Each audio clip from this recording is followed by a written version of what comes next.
Welcome to the deep dive. Today, we are really undertaking a critical. We're trying to understand the immediate future of the digital world, specifically that rapidly blurring and I have to say increasingly expensive line between traditional Hollywood and the massive chaotic creator economy on platforms like YouTube. We are diving deep into source material written from the perspective of content creators themselves. And this gives us a raw, an immediate view of the massive industry changes that are happening right now.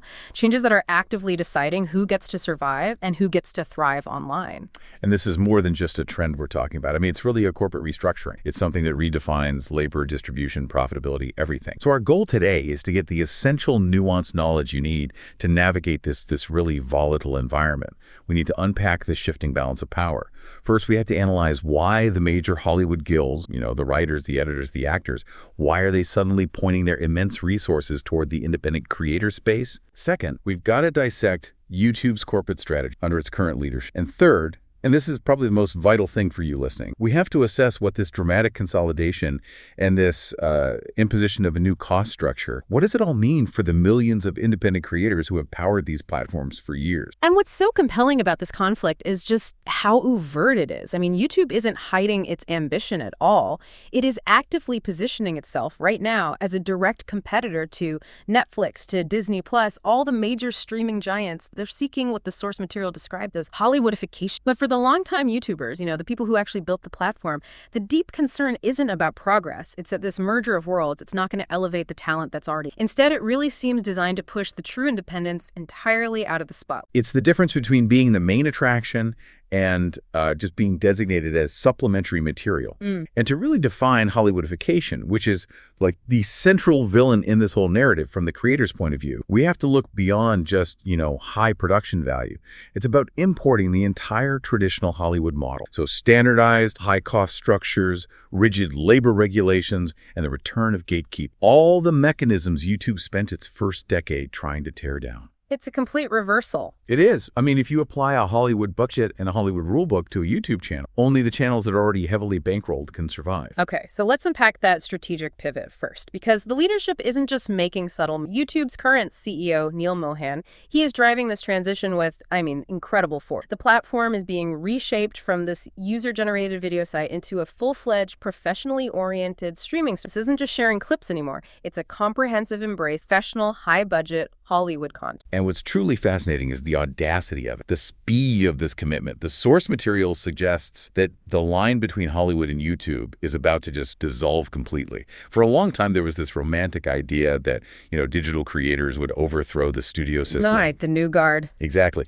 But the prediction here is starkly different. Hollywood will eat YouTube. The two ecosystems are merging, but the traditional, moneyed, and, heavily regulated system is predicted to be the dominant consuming force. And the result is this one unified entity that just prioritizes traditional studio output. That is a fundamental reversal of the digital promise. The early days of YouTube were all about accessibility. Anyone with a cheap camera could build an audience. If the traditional industry is just consuming YouTube, what does that mean for the vast majority of creators who are still operating on that original, nimble, shoestring model? The direct consequence is marginal. The strong concern that's articulated by the creators is that they won't disappear. Not exactly. They will simply cease to be relevant in the primary flow of content. The algorithms, which are now being optimized for long-form, high-retention content that's suitable for the living room TV, they will inherently deprioritize the small-scale, independent producer. And these are the creators who aren't part of big studios, not part of MCNs. Right. Not receiving external venture capital or any kind of bankroll. Their visibility on the homepage, in the search rankings, in subscriber feed, all of that is anticipated to just dry up significantly. And the source material doesn't leave this outcome vague. It gets incredibly specific about where these creators are predicted to land. It paints a picture of relegation. It does. The specific prediction is, it's tough to hear if you're an independent creator trying to build a career. These creators are expected to be pushed entirely into secondary forms of content. Things like shorts and these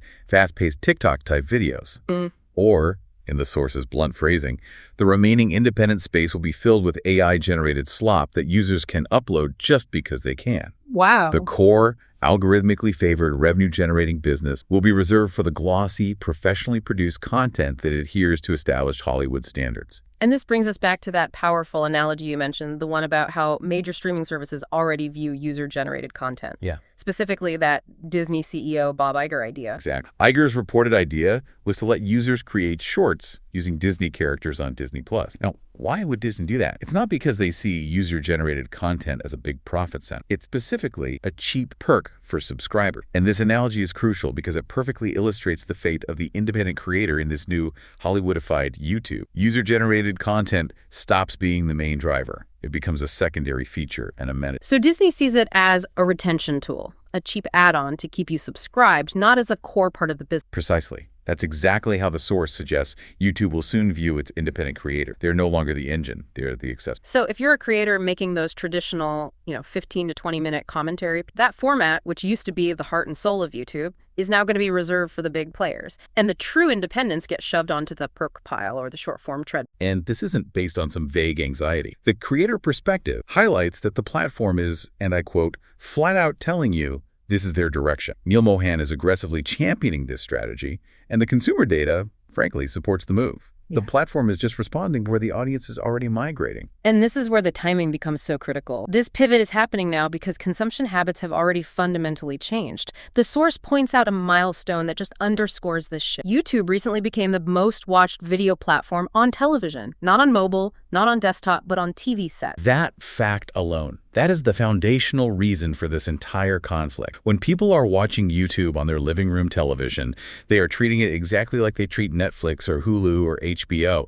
They're settling in, they're expecting a high-quality, long-form viewing experience, and this migration of eyeballs to the big screen is precisely what is drawing the intense professional attention of the major Hollywood studios and the union. They follow the dollars, and the dollars are now flowing to the platform that has conquered the television screen. And if viewers are demanding TV quality content, Hollywood is going to make sure they are the ones providing it, and they're going to use the labor standards they established decades ago to do it. So if YouTube's primary viewing mechanism is now the TV screen, then the very nature of content creation changed. Gruffy, slightly out-of-focus webcam video that worked in, it just doesn't compete against high-definition, professionally edited studio content on a 65-inch. Absolutely not. The technical demands immediately rise, pushing the production budget requirement way out of reach for the typical independent creator. And this sets the stage perfectly for the existential crisis facing Hollywood, which is now realizing it has to go in and organize the territory where all the viewers have fled. That massive shift in consumer behavior, the move from mobile clips to living room streaming, is the ultimate tipping point. It forces us to address the why behind the union's sudden interest.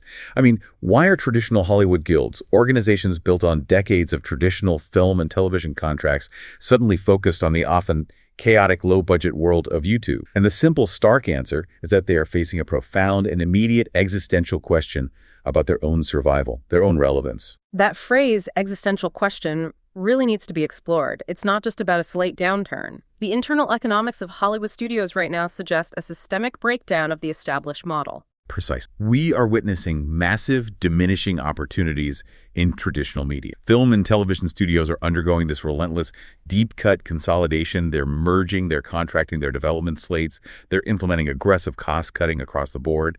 And for organized labor, this is devastating because the traditional Hollywood labor model, based on high union wages, guaranteed benefits, established crew sizes, it's becoming financially unsustainable in this consolidated streaming-first world. And when studios consolidate and contract, the opportunities for organized labor just shrink. I mean, we've seen the studios develop a pretty clear playbook to minimize the very structures the unions fought so hard to create.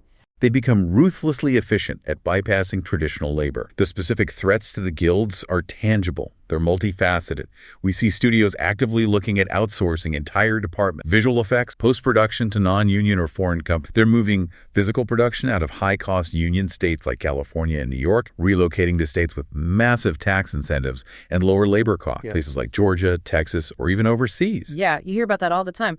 A state like Georgia offers these massive production tax breaks, making it so much cheaper to hire non-union local crews there than to sustain a huge union workforce in LA. Exactly.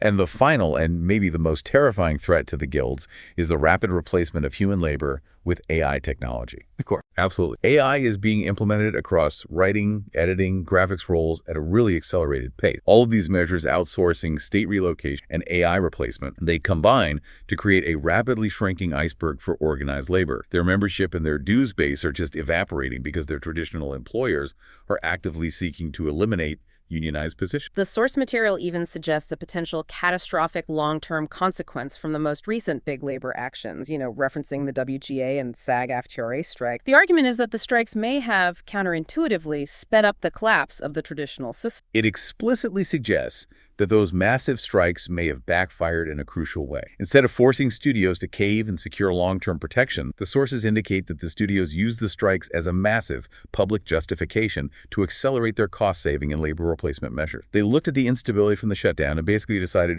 okay, we need a more stable, predictable, non-human workforce. So you're talking about studios canceling shows and movies already in development, accelerating the replacement of humans with AI, and pushing production even faster out of state. They essentially realized that if the cost of regulated rise or if it becomes unstable, the logical response is to just eliminate the roles or move deeper and non. The strike proved that union stability wasn't guaranteed. That's the core insight. The studio's reaction was to value consistency and low cost over their traditional relationship with organized labor. This shifts the balance of power fundamentally. The growth, the viewers, the demand for new labor is no longer centralized in LA studios. It's shifting towards predominantly non-union, constantly operating spaces like YouTube and TikTok. Which explains why the unions are, as the source puts it, drooling over the content creator. They desperately need new, fertile ground for membership growth to stabilize their own. It's an adaptation strategy born entirely out of self-preservation. They're just going where the work is. If they can successfully unionize even a fraction of the digital production economy, it provides a massive infusion of new dues and new members. It would stabilize their political and financial power for the next decade. And we even see the unions making symbolic, highly visible moves to integrate themselves into this new streaming ecosystem, basically acknowledging that old Hollywood is done. Yeah. The source highlighted a brief but incredibly telling detail about SAG-AFTRA.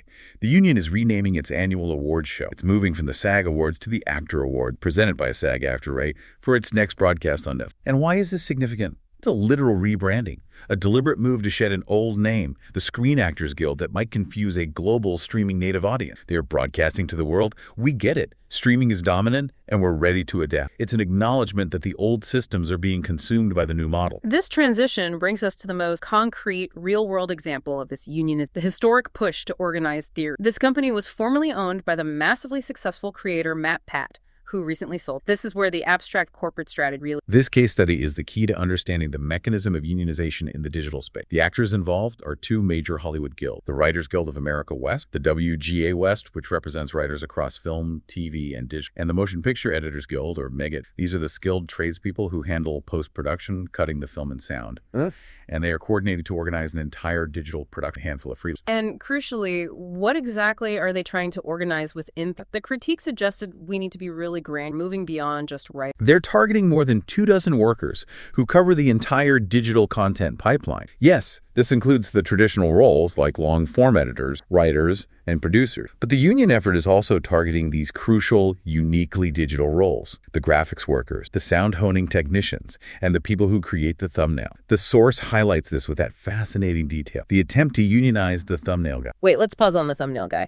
That's actually a brilliant strategic move by the unions, isn't it? Because for a creator, the thumbnail might be the single most valuable piece of content labor. It's the gatekeeper to the click. By organizing that specific digital-first role, they're proving they understand the creator economy's real pain point. Absolutely. It shows the guilds are adapting their definitions of labor. They recognize that in this economy, the thumbnail is the poster, the pit, and the trailer, all rolled into one. It's as vital to success as the opening scene of a movie. Recognizing this digital-specific labor as unionizable work legitimizes their entire organizing push. And on top of that, the company structure itself is complex, which helps the union argument. Theorist Media operates out of two locations: Los Angeles, a union stronghold, and Raleigh, North Carolina. The company also streams on Twitch and distributes content through channels like Roku. That distribution point, Roku and Twitch, that's the smoking gun for the unions, right? Correct. It allows them to clearly state, if you are streaming on a platform designed for TV sets or operating a multi-state production hub, you are part of the streaming television business, and therefore you must conform to its labor standard. It completely removes the argument that they're just a couple of guys in a garage.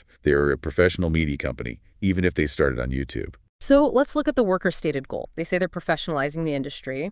What specifically are they seeking in terms of wages and work? The workers involved People like graphics worker Nicole Sepeda and writer Daniel Zempi, they made statements saying their work is real and deserves real protection and could benefit the entire creator space. Their goal is to raise professional standards to match the broader entertainment industry. This means seeking concrete changes to wages, guaranteed overtime, access to union healthcare and pension funds, and a louder collective voice on the job. Nicole Sepeda, the graphics worker, reportedly emphasized that creators have built YouTube into one of the most powerful platforms on earth, and now it's time for Theorist and other successful companies to take it to the next level. But that next level unionization comes with a tremendously higher cost structure for the employer. And this is where the business reality clashes violently with the labor ideal. Theorist Media, predictably, declined to voluntarily recognize the union. And the source points out this is driven by immediate, acute concerns over cost. To understand this, let's look at the hypothetical financial breakdown. Let's get granular on those costs, because this is what you really need to understand to measure the impact on the whole ecosystem. Okay, so if Theorist Media is non-union, they might pay a skilled professional video editor, say $30 to $40 an hour, but they often require that editor to work 50, maybe 60 hours a week, especially around a big upload cycle,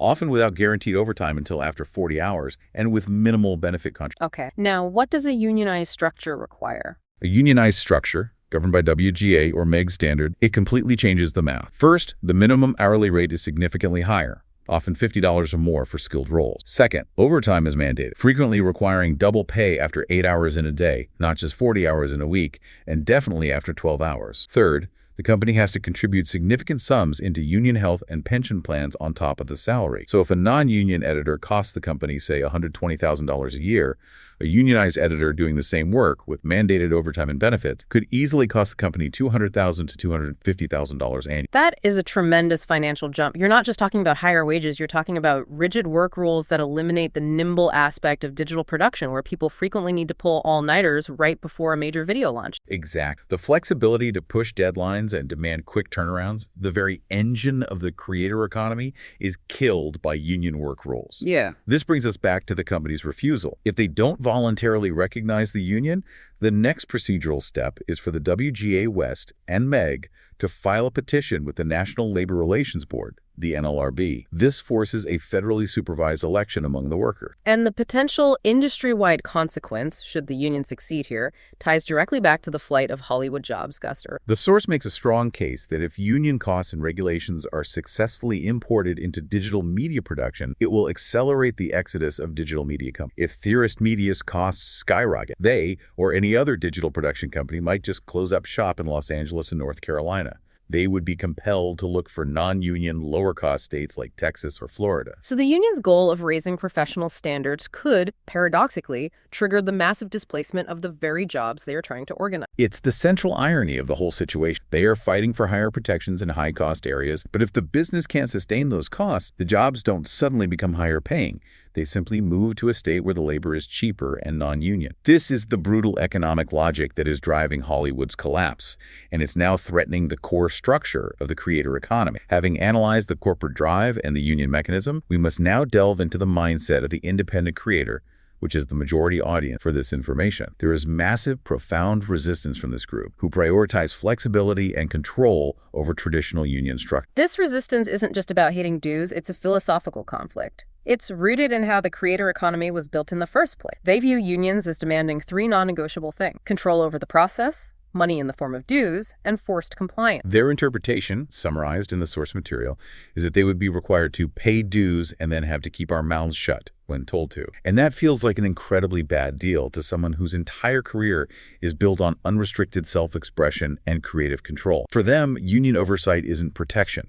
It's just another layer of corporate red tape that limits their ability to produce. The independent creator cherishes being nimble, a term used repeatedly in this. They need the ability to pivot formats quickly, adjust budgets on the fly, and most importantly, do things on a shoestring budget. They see this agility as their core competitive advantage against the giant studio. And this is where the critical analysis needs to come in. If independence means being nimble, the studios and unions see that as the freedom to operate without the constraints of minimum wage, guaranteed health care, or safety regulations. So here's the essential question we have to ask. If creators refuse to unionize, are they simply admitting that they want the freedom to exploit their work, or at least keep their workers poorly compensated? Where does the source draw the line between nimble and just unregulated? That's the union's argument, right? The source acknowledges this tension by explaining that traditional studios, constrained by union regulations, complex work rules, high minimum rate, they simply cannot replicate the speed and efficiency of a truly independent digital creator. If you impose the high standards, you kill the speed. It's an economic trade-off. If you eliminate the red tape, you gain speed and lower cost, but you risk worker exploitation. If you impose the high standards, you get fairness and benefits, but you lose speed and the cost skyrocket. The creators argue that the red tape of Hollywood is simply an impossible constraint. They can produce a complex hour-long video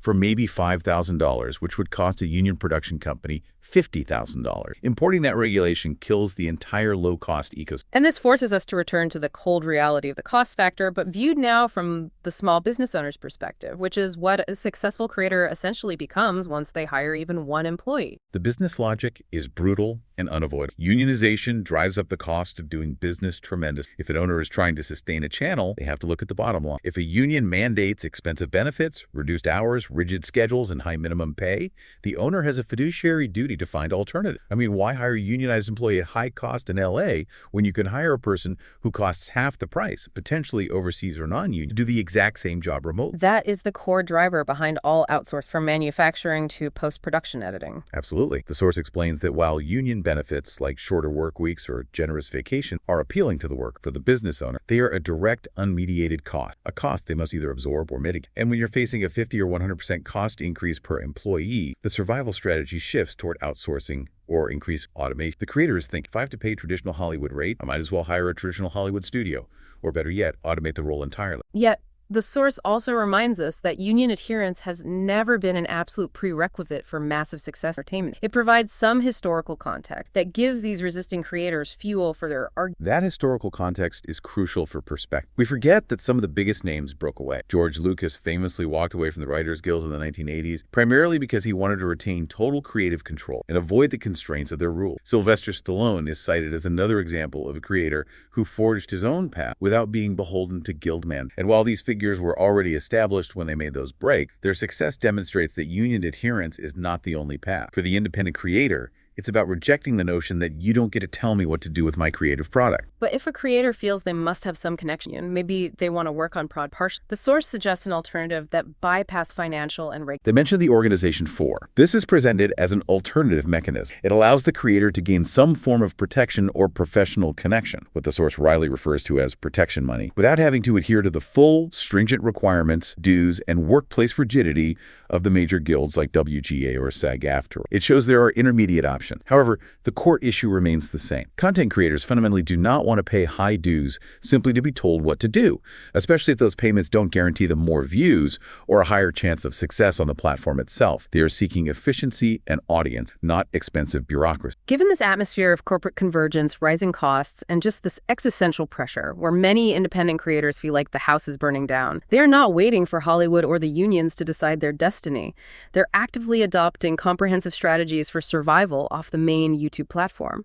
This is the ultimate escape pod strategy. The escape pod is built on the absolute necessity of radical diversification. The golden rule for survival in this environment is never, under any circumstances, put all of your eggs into YouTube's basket. If the algorithm shifts or if the cost of doing business becomes prohibitive because of unionization, you need established external revenue streams and communication channels the platform cannot. And we've seen this diversification happen across formats, moving beyond video itself. Creators are branching out significantly. They're using audio formats to establish parallel podcasts on Spotify, Apple, and other platforms. This immediately separates a portion of their content, their ad revenue, and their community interaction from YouTube's control. Furthermore, the source notes that even massive channels, the Mr. Beasts and the FGTV, are streaming on distribution channels like Roku. They are creating apps and dedicated streams, which further blurs the line. They're no longer just YouTube channels. They're legitimate streaming TV channel. But the most vital and the most telling part of the escape pod strat is the intense effort to build entirely independent infrastructure, something the creator can control 100% outside of any centralized platform. This is critical for long-term self-determination. Creators are leveraging alternative subscription services like Patreon and Substack, which provide direct, unmediated relationships with their most loyal audience. They control the list, they control the messaging, They control the payment structure. But the most extreme example is the source creator discussing building their own dedicated platform at a custom domain. The example given was more.clownfishtv.com. They use this site specifically to post content, including full episodes that are not available on YouTube. Wait, they are putting content on their own site and actively telling viewers not to rely on you. That is a profound indictment of YouTube's reliability as a communication platform. It is the ultimate expression of distrust. The source creator explicitly state they do not trust YouTube to reliably show their content to subscribers and viewers anymore. The algorithm, which is supposed to reward loyalty, is now fundamentally unreliable because it's geared toward promoting high-budget, Hollywoodified content to attract the TV audience. And this algorithmic instability necessitates building external notification methods. So how does driving viewers to their own website bypass the algorithm? On their own site, they control the entire environment. They can use email lists, they can host their own forums, they can offer unique value. By forcing viewers to check their website for new content, the creator bypasses the entire algorithmic filtering process. They can build community through private forums, maybe even private game servers, that further strengthens that direct, unmediated relationship with the user. That relationship is the creator's ultimate defense mechanism against the volatility of YouTube's corporate strategy. So the creator is essentially saying, YouTube is a great distribution tool, but it's a terrible, unreliable home. They are moving from being tenants on YouTube's land to owning their own digital property and just using YouTube as a giant, if unreliable, funnel to drive traffic to the real, stable business. And this commitment requires significant time, effort, and sometimes cost, which really highlights the desperation. They're turning off features like YouTube memberships because they feel putting all their revenue eggs in a platform-controlled basket is, well, incredibly dumb when the platform is actively changing its core business model. The shift is away from platform dependency and toward community autonomy. If the high-cost Hollywood structure successfully invades the platform, those independent revenue streams built off-platform Patreon, direct subscriptions, audio formats, private web servers are their only guaranteed lifeline. They're taking their destiny back into their own hands, realizing that if they wait for the platform to be fair, they will be left behind. That level of dedication, building a whole parallel infrastructure just to ensure your subscribers know when you upload, it just underscores the anxiety across the entire creator class. It speaks volumes about the perceived threat. They are seeing the writing on the wall. The golden age of easy, algorithmically favored independence is ending, and the era of corporate alignment is beginning. The escape pod is the only way to remain truly independent. To synthesize this extensive deep dive, we have methodically examined the existential threats facing traditional Hollywood guild, which are forcing them to seek growth by organizing digital labor. We've analyzed the aggressive corporate mandate for YouTube to transform into a high-budget professional streaming hub, prioritizing content that appeals to the living room viewer. And we've detailed the resulting pressure on independent creators, compelling them to either submit to the unionization push and the associated high costs, or execute a complex escape pod strategy to build survival networks away from the main platform. Here is the final thought of Carrie Watt. The convergence of Hollywood's strong success funds moving away from the nimbleness, low-cost aligned professional bank form cost structure. And this raises an extremely provocative question for the future of digital content. If the unions succeed in establishing high professional standards and rigid, expensive work rules in the creator space, which is their stated goal, will the resulting rise in operational costs push all but the top, most bankrolled 1% of creators out of business entirely? What happens to the authentic, independent youth, that fast-moving, scrappy energy that built the platform, when the high-cost regulatory burden of the traditional Hollywood cost structure takes? And if those independent voices are forced into the slot pile, what will truly differentiate YouTube from every other traditional expensive stream?